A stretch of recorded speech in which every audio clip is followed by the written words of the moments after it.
Oh, look at you beautiful folks. So I know what everybody's thinking. We just had lunch. Every one of you is thinking, I've done this 1,000 times. Who gave the lender the microphone? Why is he going to talk after lunch? And where are your shoes? And where are my shoes? And I'm super excited about it because there's two things you don't want a lender doing. You don't want us talking after lunch, and you don't want us anywhere near the crab cakes, and I've already broken both. So the purpose of my talk is to share with you how to use a VA mortgage to see that get you guys. All right, so my name is Kevin Rudrud. I am a mortgage broker. I've been one for 25 years. I've funded just shy of $3 billion in mortgages, personal production, non-team production. Team number is closer to 10 billion. So I am qualified to talk to you about time management today. I've been in the magazine. There's two magazines for the mortgage business, Scotsman's Guide and Mortgage Executive Magazine. I've been in that magazine every single year for the last 20 years, one of the top mortgage originators in America, except for 1 year, 2 years ago. 2 years ago, my entire business came to a grinding halt. I failed at everything I did. I was at the bottom of a deep, dark hole. I had to lay off my entire team. Everything was terrible. In fact, I wasn't planning on talking about this, but when I had to empty out my office, which was an office about the size of the Kona office, my wife was trying to be super helpful. And what she did was she arranged for all the office furniture, all the expensive office furniture we had in there. She arranged for my friends at the elementary school to come and dismantle my office in front of me while I stood there and take all of my shit away while my friends asked me about how my business was going.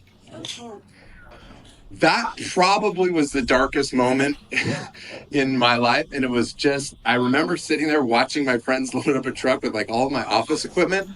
And I can't even begin to tell you the emotions of just pure, unadulterated, not the guy Dylan was introducing failure that made me feel. And today, you know, that sent me into a lot of talk. That sent me into a lot of thinking. And a lot of the stuff I'm going to talk to you about today is how I got out of that. And if you think last year at Level Up, I was here, right? Most of you don't remember that. I was not the lending sponsor. I was not the lender invited to speak. I was not up on stage. In fact, what I was doing that week was walking up and down the Lee Drive alone, trying to figure out how I was going to add as much value as possible to this group. And just real quick, if you've closed a loan with me or my team and since then, please raise your hand. So I don't, yes. So I don't say that as any kind of boast about what I can accomplish in a year. What I'm trying to preface for you guys is you can go from absolute darkness, watching your peers dismantle your cubicles that were used to be full of the employees that you had to lay off, to great success, thriving business. And we're going to talk about all the tactics that I used in order to do that. And the first one, that's my intro, by the way, guys. Let's see that there. It was good. We're going to run through, thanks. Thank you, Ivory. And we're going to go through just some basic stuff. I've got half an hour. My slides aren't exactly the conversation because I don't really love going like this through slides. I just don't find a lot of value in that. They're really just to kind of remind me what I'm going to talk about. We're going to go through a framework that you need mentally in order to figure out what you want in life. We're going to go over my top 10 time hacks, guys. I hate hacks and I love them, and you'll see what I mean when we do that. I'm going to go through the play, how to divide your time to get it all done. Where do I go for time? Where do I go to see? Oh, perfect. Thanks, guys. Sorry. We're going to go through some rules to make it work, and then I'm going to talk about leverage for the solo agent. We've got so much great content today on leverage and being a bigger you than just you can possibly be. But when you're a new agent, when you're trying to get to that six figures, it seems really difficult because you're just trying to get yourself paid at that point. You're not necessarily trying to get other people paid yet. So we're going to talk a little bit about what that looks like if you're a solo agent. So, and then I'll sum it all up. I'm sure I'll have some things. And okay, so I gave you my intro. And one thing that I've spoken to teams like this, guys, for decades. And I've never really talked or spoken to a team exactly like yours. You have a very, very special, unique team. You hear me say it all the time. It all boils down to Dylan and his excellent leadership. And there's so many unique characteristics about him. I could do a whole talk on that.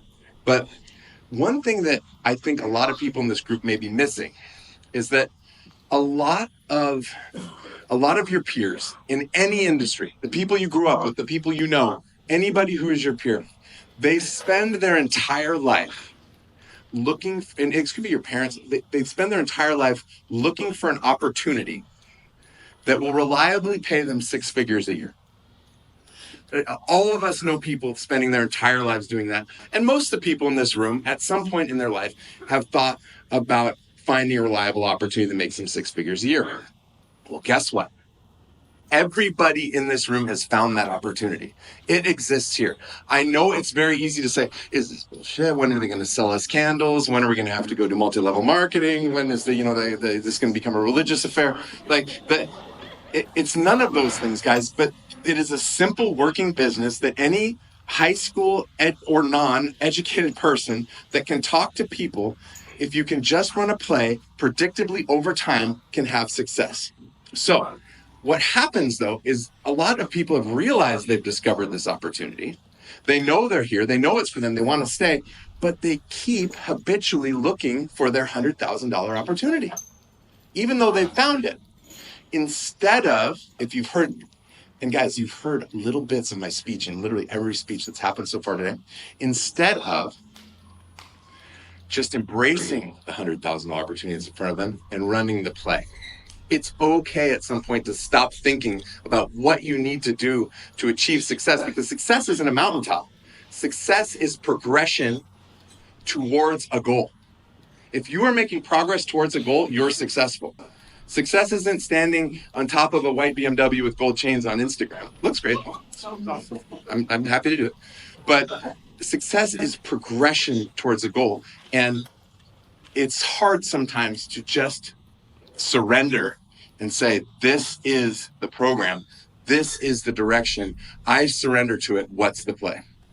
So if you hang around with me long enough, and this is why Dylan's eating right now, because he's heard this quote 75,000 times. I swear to God, I should pay him for listening to me, because he helps. He's like my therapist. The thing that keeps most Americans average, most people average, is overchoice. We have too many choices of what we can do every day. If you think about it, literally any of us today can wake up and do 100 different amazing, wonderful things. We can go and learn these hobbies. We can go and learn different languages. We can go and work in all these different businesses. And you can have, I'm a firm believer, you can have anything you want in life. Anything. Anything. But you cannot have everything. You cannot have everything. And without focus and being able to manage your time, which is what we're going to talk about, you end up in this wheel where you feel like you're making progress and you really aren't. And then my final thing there, I've got a microphone. As you think about time management, which is like such a boring and horrible thing to talk about, like, oh my God, our lender's going to talk about time management after lunch. It's really life force management, and it's progression management, and it's the most powerful thing I ever heard. Is I was sitting in a room like this, we were all doing our goals, and I wasn't achieving the things in life yet that I wanted. And there was a group of people that run this program. A lot of you know I was coached by the top coaches in our industry for 15 years. And one of the girls, we were about to do a goal setting exercise, and she goes, I cannot wait to do it, because I cannot wait to dream it up, because as soon as I put it on the paper, it's going to happen. And she had that life where she put it on the paper, where she had learned and the systems to anything you dream up. And the thing you have to learn is you cannot put everything on the paper. And when we get into time management, talk about running a simple play to close a couple more home loans, close a couple more escrows. Guys, this isn't we're going to have 6-pack abs. We're not going to be taking cold showers. We're not going to be running the Ironman. We're not going to become this ridiculously superhuman version of ourselves that we've never been able to attain. That's not the point. The point is stacking small wins on a daily basis to get towards progress, towards that goal of success. All right, I'm doing good on time. All right, so here's my framework. I'm going to kind of skip part. It's super basic, but we talk about our why all the time. You need a why. I don't care what your why is. I have people in my life whose why is massive 8-figure income. I have people in my life whose why is be a great mom. I have people whose why in my life is don't die. I mean, and they're sick, right? So it's like live another day. And I can't tell you what your why is. Dylan can't tell you. None of these amazing team leaders or speakers can tell you. You need to decide, what are you waking up for in the context of real estate, and why are you going? Like, why are you here? Everybody should have some form of reason. It doesn't have to be anything crazy, but the first thing you need to come up with is a why. Once you have a why, you stack goals around it. And again, guys, these aren't, I need 6-pack abs. I need to be the number one real estate agent on the Big Island, unless your name is Justice Peng, then you're allowed to have that goal. But it's like, you need just some very simple 2 goals, not 10. Everyone here is trying to write down 10. I can already see you doing it. It's not 10 goals, it's 2. You need to figure out the daily habits that line up with those goals. What do people that achieve those types of things do every day? And guys, it can be really, really simple. It does not have to be a master plan. You need to schedule those daily habits. And then what everybody forgets, and what I talked to my loan officer team about, and I thank you, Alina, for this, because I actually pulled this up last week, is you have to have a contingency plan for when things don't work out. Like, what happens to your schedule when your husband has to work and no one's watching the kids? What's the plan? Like, who do we call? What happens if your car doesn't work? What happens if you can't do this? Who is in charge if you have 3 escrows instead of 1? Because everybody wants a ton more escrows, but what everybody doesn't realize is they also just multiplied their work, right? If you have 1 contract, it's like having 1 kid. If you have 5 contracts, it's like having 5 kids. That's a whole different life, right? So you need to have contingency plans for that. And then you need to have a plan for when things, then you need to have, that was number 6. See if we screwed up, guys. A little boo-boo there.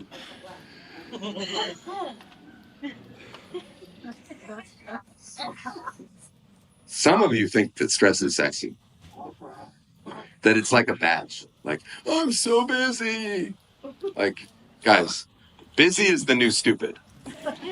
And nobody likes stressed out people at all, right? And the reason, and this is fascinating, this is a short slide. Stress doesn't come from doing too much stuff. That's not what stress comes from. It doesn't come from being so busy. Stress comes from not doing stuff. Everybody's stressed out about what they didn't do, not about what they did. Does that make sense? Right? So we're all saying, like, I'm so stressed out, I have all this stuff to do. No, you're stressed out because you had a bunch of stuff to do yesterday that you didn't do. And that's bled over in today. And now you have today's commitments, and we're all at level up, and now we didn't do them today either, and now we're on Friday, and it's because we didn't have good management of our time. That's what causes stress. All right, let's do some tactics. Who wants to do some hacks and tactics? How are we doing? Are we good? We good? Yeah. Stress is the new stupid. Write that down. Stress is the new stupid. Write that down. I knew there's always some tidbits in here that aren't in the slides. Okay, so I know that everybody just told you how responsive you have to be and how you have to answer your phone every single time somebody calls, and I have to respond to every email in 2 seconds, or financial ruin will become on you and you'll be back, working at the Mai Tai bar. Okay, they're right. You do have to answer your phone. You do have to email. But at a certain point in your career, you are going to become proactive and not reactive. And what that means is you're going to have enough work, and you're going to have enough meat on the bone, and you're going to have enough things to do that you no longer can be responsive because there's too much to be responsive to, and there isn't enough you to go around. When that happens, you have to start implementing things in your business to protect yourself from all of the massive inflow that's coming. Because, guys, if you're a busy agent, Justice, what happens when you get 3 phone calls at the same time? You can't talk to 3 people at the same time. So as your systems start going, you have to lose some of these basic ideas. Yes, answer your phone if you can. That's not my message. But my message is you need to have some boundaries around your time. One of the number one things that I do, if you ask my team, how am I replying to email people that work on my team? Terrible, very bad. I am not an email user. I don't use it. Somehow I'm able to fund tons and tons of loans. I don't have people answering me emails. People in general know, big relationships of mine that I have that are very important to me, know that I just don't use email. And guess what? Everyone's okay with it. And by the way, there's probably an agent in here too that doesn't like that. And they wish that I did respond to email. However, over the long run, I'm going to win because I'm going to help more agents at a bigger level being proactive than I am satisfying two people that want me to work their way. Because email is just just somebody else's idea of what your to-do list should look like that day. That's my opinion of email. Everybody in the world telling me what I'm supposed to do that day. And if I've got a plan and if I've got goals and I just did everything on that last slide, I can't listen to what other people want me to do that day. I have to take care of everybody more. I believe in callback time. I'm not going to go on these a ton. You guys can ask me about them later, but I believe in callback times. Don't answer your phone every time. Put on your voicemail. I return phone calls at 11 p.m. and I return calls at 4 p.m. Justice, by the way, the biggest producer in the room. Actually, some others maybe, but based on the Big Island, we love you. Have some kind of framework around when you return calls. I promise you're not going to lose any clients. And if you do, you're going to gain more clients than you lose. For sure, do a pipeline review once a week just to keep that going. For those of you that have more transactions, we're going to talk a lot about time blocks, so I'm going to go through that. One super time block for you guys that have a lot of listings. Call out on Tuesdays to everybody that you have a listing with, even if there's no offers coming in, to just talk to that seller, touch base, and get that phone call over with for the week so that they don't call you when you're making your outbound calls and trying to sell stuff. It just creates a nice cadence. And by the way, then on Sunday afternoon, when they want to call you and all your guys' phones are blowing up, they're going to remember that you called them on Tuesday and they're going to wait. But the reason that your guys' lives get so broken up and so fragmented is you don't have a system in place for people to call you back, and you don't have a communication strategy in place in order to organize all of this time that you want, because you want to be a top producer. And if you're going to be a top producer, you're going to have a bunch of phone calls you're going to have to deal with. Ooh, I felt that was good. Okay. Let's set up some theme days, guys. This is for my loan team. And guys, realtors, we're telling you a little bit of the secrets, so you can't use them against us when we use them on you. Always double the time. Every single time. A lot of times I'll be talking to loan officers and say, hey, Kevin, I got to get this pre-approval out by tomorrow. I'm like, well, why does it have to be out by tomorrow? They're like, well, I told them it was going to be out by tomorrow. I'm like, okay, well, when are they going to be looking at houses?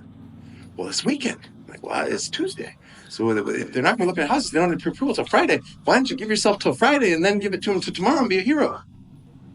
Right? Because nobody wants to work with somebody that can't keep their promises. And nobody wants to work with, most of the time, we're okay with those timelines. Now, if you work with me, if we're one of my agents, you know that when I set a timeline, a lot of times I set far out timelines, and a lot of times, wonderful agents push me back. No, it's got to be Wednesday. Okay, well, why does it got to be Wednesday? Well, that's when they're going to be on an island. Well, perfect. Fine. I'll rush it through. We'll get it done on Wednesday. But don't always assume that everything has to be done at breakneck speed, because if everything's a priority, nothing's a priority. All right. If you are actually too busy, which happens when you start running a really, really, really strong play, and when you're hooked up to the choke leads machine and you're really, really trying to get it going, show up to work 30 to 60 minutes earlier. It's magic. Okay, this is going to be our last one on time hacks. There is an order of operations when it comes to communicating with clients. You do not call whoever is calling you first. You do not call back whoever left the first message. There's a structure to how you call people back. And really the way I do it, the rule of thumb is what's closest to the money. What is closest to the money, right? So first order of operation, new leads first. Referral sources second. That's any of you guys work with those big developers in Pune, anybody working with somebody that's sending you massive amounts of transactions every year. Next is current deals. Final is coworkers. And then the very, very last one, friends and family. Call them when you get home, you guys, because I love my children just as much as you guys do. And I realized one day when I was playing with my daughter at the beach that I get paid the exact same amount of money to play with her at the beach as I do to socialize with my coworkers. Nothing.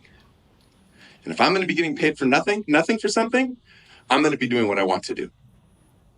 And I love my coworkers, but I love my daughter and I love the beach more. And if I only have so much time, I have to make some decisions. And those decisions during business hours when I'm reaching for my goals have to be business related. And then finally, learn to say no. Who here have anybody, I feel I've said no to everybody in the room, right? I'm a big no guy. And it sucks. I don't like it. I don't like it when somebody asks me to do something. There's a big golf tournament that everybody asks me to do, and I say, I can't do it. It sucks to say no. No one wants to say no. I don't want to say no to real estate agents because I don't want them to, oh my God, they're going to find a lender that says yes. right? That happens. But if you don't say no, and if you don't have some kind of discretion on your time, you will get run over by everybody, and nobody wants to work with somebody who has these ridiculous timelines or can't deliver on their promises. It's all about having very, very dialed in focus. So the next question is, if we're talking so much about time, how do we organize it? What's the structure? What are the actual tactics for having a schedule that you can execute on to meet whatever it was way back on slide number 3, where I said we have to have some kind of why, and we have to have goals to get to the why, and we have to have habits, and we have to schedule those habits. Because what most people do is they figure it out all the way to habits. That's an A, but they never put it on a schedule, and they never run a play. So here's the play for that, guys. This is the absolute play of plays: red time, green time, blue time. Everybody's heard of red and green time, hopefully. I'm going to break it down for you really quick. I run 3 days. I run a red day time, I run a green day time, and I run a blue day time. There's 3 days in every day. First one is red time. A lot of you guys also know my partner is the top loan officer in the state of Washington, top 10 nationwide. We talk every day about this stuff. I argued with him for 2 years about how to position this time and where to put things, and I ended up losing horribly in horrible fashion right around the time my friends were taking all my shit out the door and I was trying not to cry. He said, do your red time first. Now, red time's this stuff, right? Paperwork, transaction, babysitting, scheduling your appointments, emailing and texting, researching properties, creating marketing, open house preparation, all this stuff that you have to do that you don't want to do. Block it all together and do it first. And I said, no, I should do prospecting first, because when I wake up in the morning, I'm good to go. And sometimes after lunch, I'm a little tired and I don't want to do my prospecting. I'd much rather do my crappy office work because I don't have the energy. It's wrong. Here's why. We're all salespeople. Pretty much everyone in here, we all have different disc profiles, but we all have the same drive. And if you wake up in the morning and you start working on prospecting, what's never going to get done? Red time. And if you never have red time done, what happens? Monday, Tuesday, Wednesday, Thursday, it starts to stack up, and everybody's had this. These feed off each other. Red time and green time, blue time, feed and feed and feed and feed. And if you have crappy red time, then you start to have crappy green time. And if you have crappy green time, that's when you're driving home in the car and you're starting to worry about bills. You're starting to worry about pipeline. And then you get to work the next day and everything goes out the window, and all you do is work on red time and try to, hatch the egg and make sure that you fix things that aren't broken. And now you're completely not even working anymore. So you have to start your day with red time. You have to knock out the horrible shit first, because when you have your most energy, that's when you can do the bad stuff. And it didn't make sense to me either. I fought, and I implemented it, and it's fantastic, because when you're done with red time, now you get to have a cookie. Now your prospecting feels like a reward, because it's not crappy paperwork. And outside of all those wonderful women in the back that save us all of our time, our TC team, nobody here wants to live in red time. Nobody. It's dark. It's terrible. Green time is where we want to be. This is where we talk about agent attraction, money-making stuff, everything point of sale. You guys, on my team, all we talk about is keep Kevin at point of sale, keep Kevin at point of sale, keep Kevin at point of sale. And you need to think the same thing. You need to be on the phone with your clients. You need to be doing agent attraction. You need to be locking people down, running through theme day calls, doing that cold, warm prospecting, database calls, having coffees, having lunches, being big in your community, all that stuff that fills your cup. Or if you're wired like Soraya, all of that lead generation, online, all of that green stuff that fills your cup and makes you money. You're done with red. You don't have to think about the Johnson file anymore today. You're done with it. It's dead until tomorrow. It's okay. The roof is going to be still broken tomorrow. We can do it tomorrow.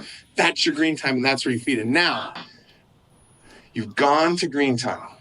You've met your metrics. You've talked to your clients. You've brought in the banking. You've brought in leads. You're feeling satisfied about listing appointments are coming. The cup is filling up. Now you roll into blue time. Who is going to show up big now for your family? Who's going to show up for your children? Who's going to show up for your community? Who's going to show up for your volunteer work? Who's going to show up for yourself?